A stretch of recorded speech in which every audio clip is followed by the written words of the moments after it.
Welcome students in Subhash English school. Subhash English school की online class में आपका स्वागत है। Class 6 subject science lesson 3 fibre to fabric. रेशो से वस्त्र किस प्रकार से बनाए जाते हैं, इस प्रकार में इस लेसन में हम पढ़ेंगे। Paheli and Bujo won the first prize in a science quiz competition held at their school. They were very excited and decided to use the prize money to buy clothes for their parents.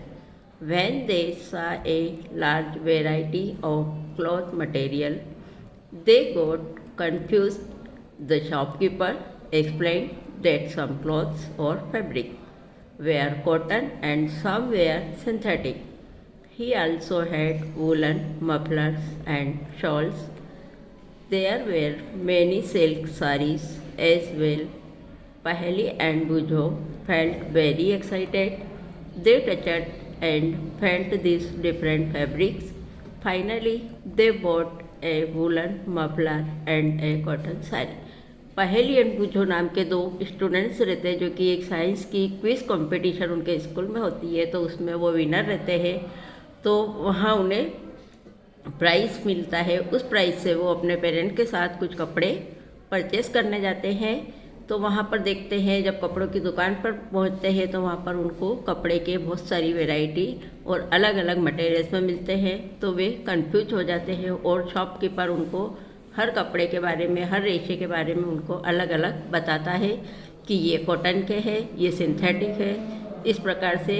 और woollen, muffler, shawl आदि चीज़ें उनको बताते हैं। तो last में जाकर वे कुछ साड़ी, वूलन, मफलर और कॉटन के कपड़े खरीदते हैं। After their visit to the cloth shop, Paheli and Boojho began to notice various fabric in their surrounding.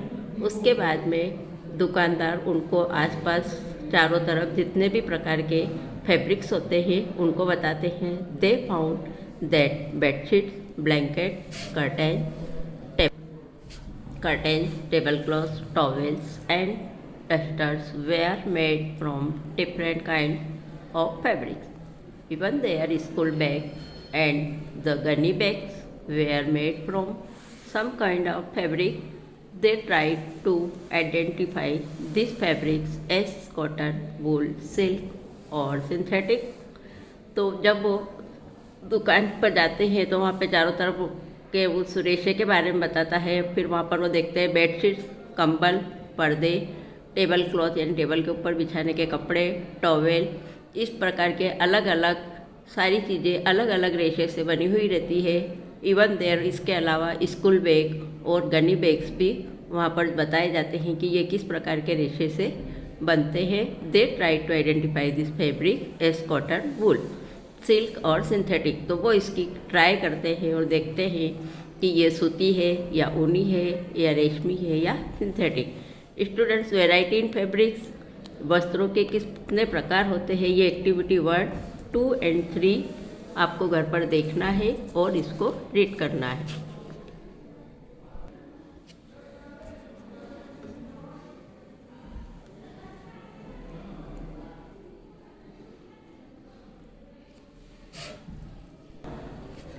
You might have observed something similar when you try to thread a needle many a time.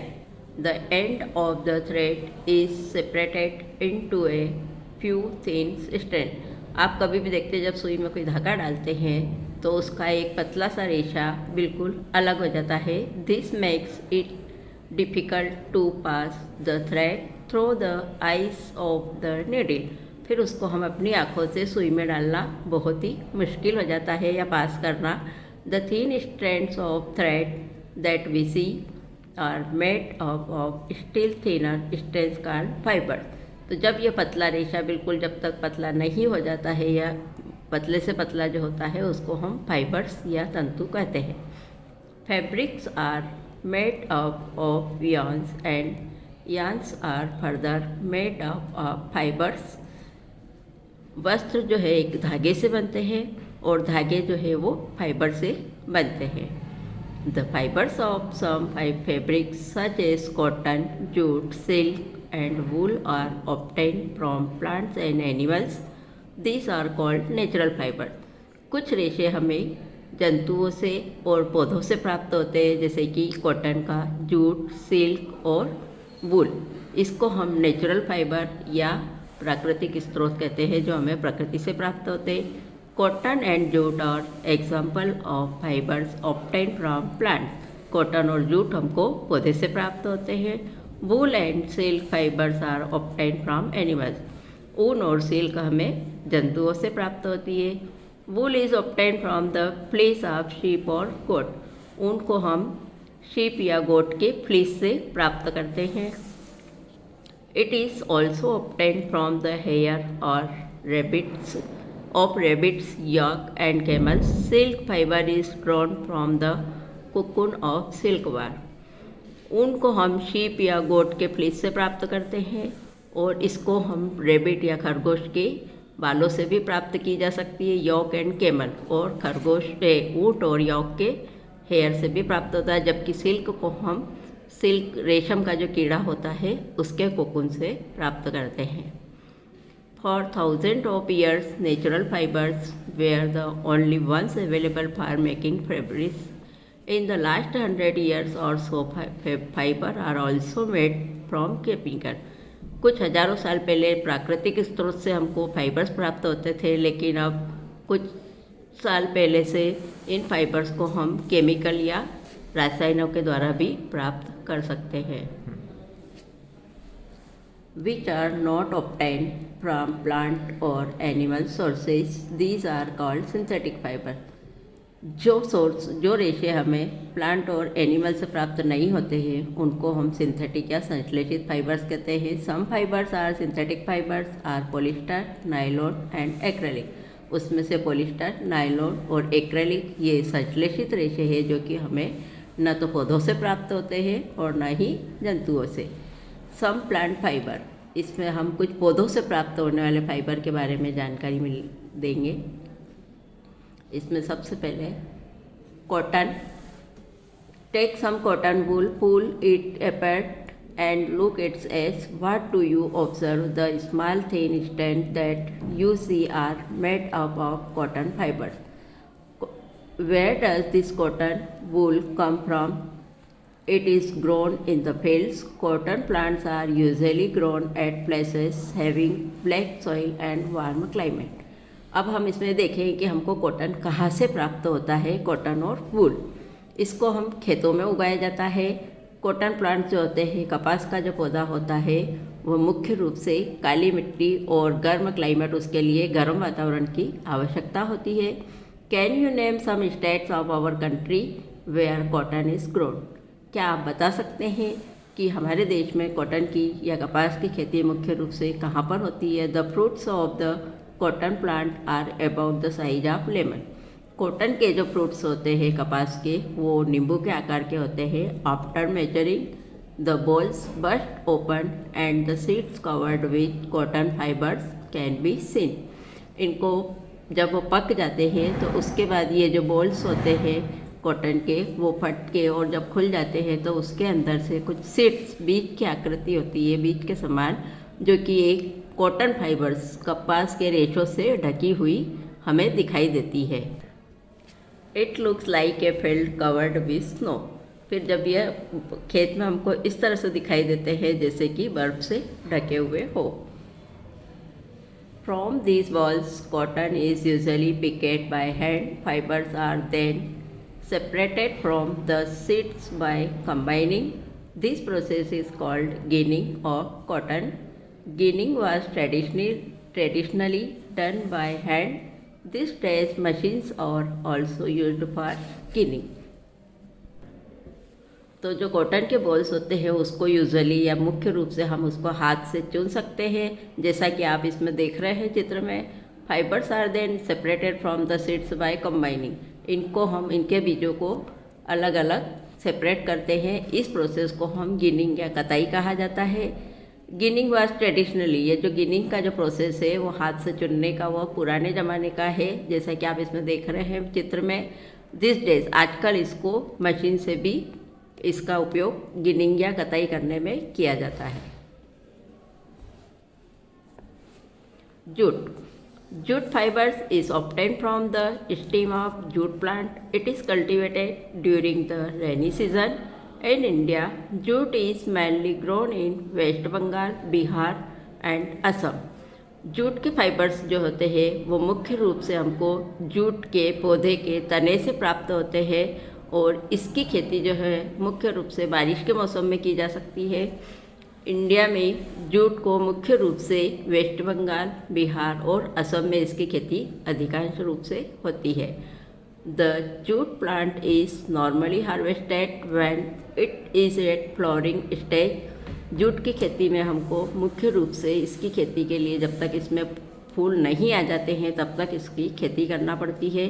The stem of the harvested plants are immersed in water for a few days. The stems, root and fibers are separated by hand. जब तक हम इस पौधे की खेती करते हैं तब तक हमको इसकी खेती के लिए हमको इसके पौधे को मुख्य रूप से कुछ दिनों के लिए पानी में पूरी तरह से डुबो के रखना पड़ता है। The stems, root and fibers are separated by hand. और इसके तने से हमको हाथ से इसके फाइबर को अलग करना पड़ता है। To make fabrics, all these fibers are first converted into yarns. सबसे पहले हमको फैब्रिक्स या रेशे प्राप्त करने के लिए हमको वस्त्र बनाने के लिए फाइबर्स को हमको धागे में बदलना पड़ता है और इसी प्रकार spinning cotton yarn. Next activity में आप इसको कॉटन के यार्न कॉटन से किस प्रकार से धागा उसकी कताई करके प्राप्त किया जा सकता है वो एक्टिविटी 4 में आप देखेंगे। जैसे कि महात्मा गांधी तकली से किस प्रकार से वह चरखा चला के हाथ से और धागा प्राप्त करते थे और इंडिपेंडेंट मूवमेंट यानी स्वतंत्रता के आंदोलन में उन्होंने इसको बताया था। Yarn to fabric. अब यार्न से वस्त्र किस प्रकार से प्राप्त किए जाते हैं या बनाए जाते हैं। There are many ways by which fabrics are made from yarn. The two main process are weaving and knitting. धागे से किस प्रकार से वस्त्र बनाए जाते हैं उसकी 2 मुख्य प्रोसेस है। नंबर 1 है वेविंग, बुनाई करके। इन एक्टिविटी 2 में आपने इसके बारे में देखा था कि किस प्रकार से बुनाई करके। You might have notice that a fabric is made up 2 sets yarn arranged together. The process of arranging 2 sets of yarns together to make a fabric is called weaving. 2 धागे को एक साथ अरेंज करके उनसे जो वस्त्र प्राप्त किए जाते हैं उनको वेविंग या बुनाई कहा जा सकता है। नेक्स्ट एक्टिविटी 5 आप अपनी बुक में घर से ही करेंगे और पढ़ेंगे इसको।